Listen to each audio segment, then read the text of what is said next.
ammas guyyaa sadiif boonyeetu ammas hin darbina bakka girgirrii kaafne warri girgirrii jaalatanis bakka amma yeroo gaarii argatan girgirrii isaanii gir jechuuf achi waggaa 5 waggaa 7 guyyaa 5 guyyaa 6 achi hin darbaamnis du'a bira so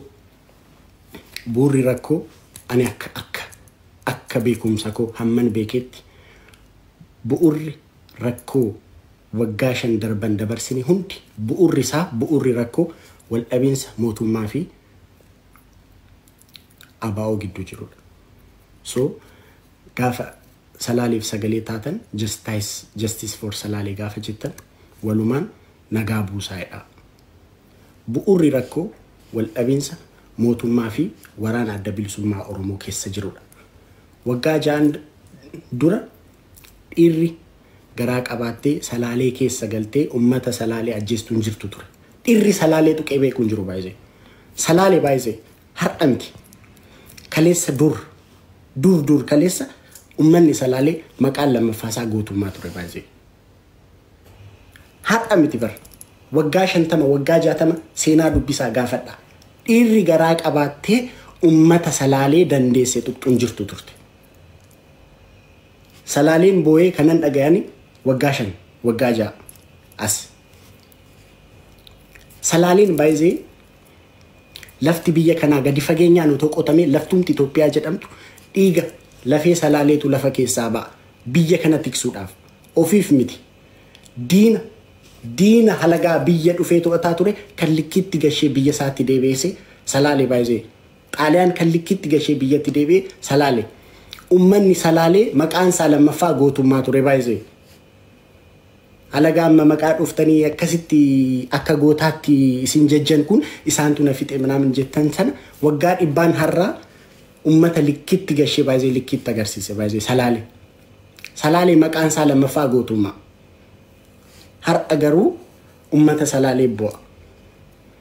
rakkoon ijoo baay'ee rakkoon ijoo salaaleen diina ofirraa qolachuu dadhabee miti rakkoon ijoo warri rikoordi godhaa kanan isinitti hima bu'uurri rakkoo wal dhabiinsa mootummaa fi adda bilisummaa Oromoo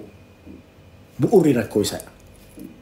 Malee salaalee har'a miti kaleessa diina manatti itti dhufe sirriitti keessummeessee akka deebi'een dhufne kakachiisee erga baay'ee ummanni kun kana beekadha.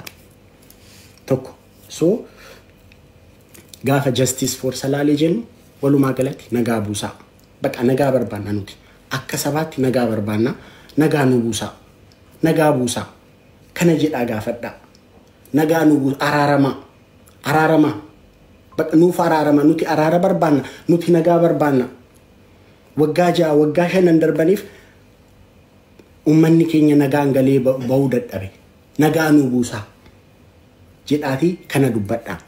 achi booda salaaleen akkamitti diina manatti itti dhufe akkamitti akka deebifatu walumaan argina baay'ee waa'ee salaalee warri hin beekne baay'ee seenaa dubbisaa salaalee baay'ee maqaan lammaffaa gootummaa dhugaa rabbiin isinitti hima kun seenaarra jiraan baay'ee gaafadhaa waa'ee salaalee baay'ee har'a miti waggaa 100 jalqabee dhugaa jiruun isinitti himaa jira bara salaalee diina akkasiif nama boo'ee taa'u miti so wal dhabiinsi rakkoon bu'uuraa wal dhabiinsa isaan gidduutti jirudha tokko so gaafa ummata kanaaf sagalee taatan waan kana dubbadha nagaa buusaa'edha rakkoon bu'uuraa isa waan ta'eef gadi fageenyaan rakkoon kun gadi fageenyaan akka hiikamu yoo barbaaddan akkaataan itti sagalee taatan akkasaa ta'u tokko lammaffaa namoonni waan amma mudatee kana akka gaachana godhatanii jibba dhuunfaa namootarraa qabdan baachuu barbaaddan dhiisaa ummata keessantu miidhamee ummata keessantu rakkatee ummata keessaniif sagalee ta'a personalisin ani fakkeenyaaf ani gaafan galgala rafu ani maalan godhe ummata kanaaf ummata kana nan fayyadeemo ummata kana nan miidheemo ani ummata koof personali sagalee ta'eera ani personali sagalee ta'eera taanaan akkaataan danda'uun ummata kana gargaareera taanaan inni waan gaarii garuu maqaa ummataa fuuldura gootanii beekaa jibba dhuunfaa akkamittan nama kana kuffisa sagaleen taane sagalee akkas ta'e ittanii quuqama sirrii akkan taane hin beeksisa quuqamni sirrii gaafa wanti kun dhufu hinnaatu bara namni akkamittiin dura naata react goota ofii kee hojii mari'atta ani akka dhuunfaa kootti waan kanaaf maalan godha ittee yaadda calluma ittee wanti kun uumamee jibba dhuunfaa namoota irraa qabduuf namoota attaak gochuun maqaa namaa dhaafaa haalan danda'een akkaataan danda'een akkamittan nama kana kuffisa hammeenya kun baay'ee ati namoota bakka ummanni kee otoo akkas miidhamu jibba dhuunfaa kee kan fiddee as gootu otoo ijoollee bakka ijoollee sanaa turte nama sana ni qaltaa jechuudha isaa dhugo dhiisaa ummata keessaniif ummata keessantu miidhame waa'ee ummata keessanii qofa yaada hamaaf hammeenya dhiisaa achi dhiisaa bakka umaan godhu hamaaf hammeenya sila oromummaadhaan qalamaa jirra miti waa'ee isaa qofa yaaduudha sadaffaa warra gargaarsa jettaniif gargaarsa ni sassaabna mana tokko nama tokko maratnee TikTok irrattis haa ta'u eessarratti GoFundMe's gargaarsa ni sassaabna dura akkaataatti gargaarru haa beekamu bakka sanallee deemuun akka danda'amu sirriitti haa murtaa'u edda sun adda ba'ee gara gargaarsaatti ni deebina gargaarsi yeroon amma miti ummanni kun amma nagaa dhabe ummanni kun amma nagaa dhagaafachaa jira edda wanti kun murtaa'e edda darbee ummata kanaaf gargaarsi ni barbaachisa taanaan hundumti keenya bakka wanti kun uumame yoo deemuun ni danda'ama ta'e hundumti keenya qaamaan deemnee ummata kana gargaaruu qabna taanaan humna keenyaan mallaqa keenyaan waan dandeenyuun ummata kana ni gargaarra dirqama keenya baay'ee wanti kun namoonni baay'ee dirqama oromummaatti fakkaata baay'ee wanti kun dirqama oromummaallee miti dirqama namummaati baay'ee nama ta'anii dhalachuu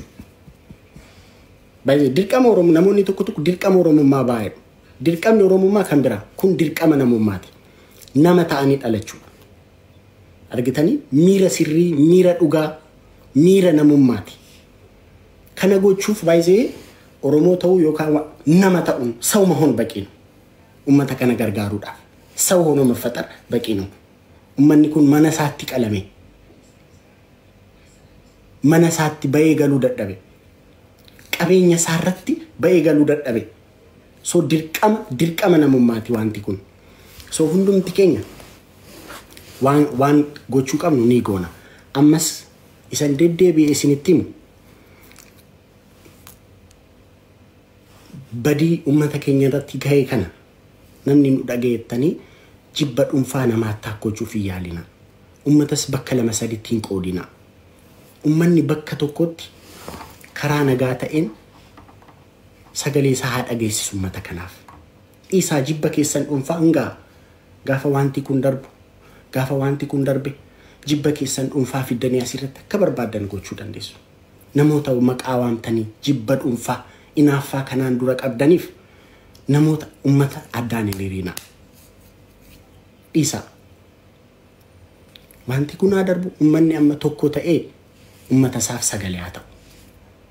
achi booda edda wanti kun darbee jibba keessan fiddanii akka barbaadan facaasuu dandeessu amma garuu ummata addaan hin hiriina ummanni akkuma akka tokko ta'ee jiru kanatti ummata isaaf sagalee haa ta'u sadi ani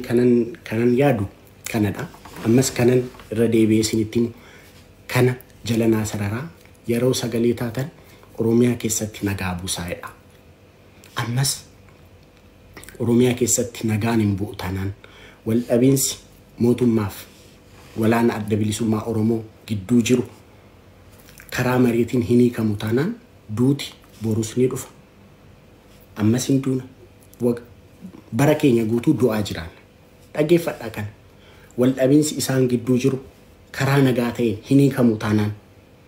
duuti amma akkasitti itti boonyu liqaxxilna kanaaf hundumti keessan peace for oromiyaa nagaa barbaanna so nagaa buusaa'edhaati sagalee ta'a gaafa sagalee taatan ani kanaan duras deddeebisee isinitti meera yaaz balaw as dhaabatanii sana dhaabatanii yaaz balaw so badha baay'ee waliin soobnu bakka dhiisaa girgirriidha girri dhiisa. Dhugaa irratti dhugaa waan dhugaa lafarratti jiru godha. Waan dhugaa lafarra hin jirre beekaa ummatan girgirsina. Nagaa buusaadha. Ummanni kun duuti ummana kana rakkoo lafarra jiru. Rakkoo dhugaa lafarra jiru, lafarra argaa jiru. Beekuu yoo barbaadde ta'e wal dhabiinsa mootummaaf abaa'oo gidduu jirudha. Gaafa sagalee taatan nagaa buusaa jedhaatii sagalee ta'a. Ani yaada koo fixe.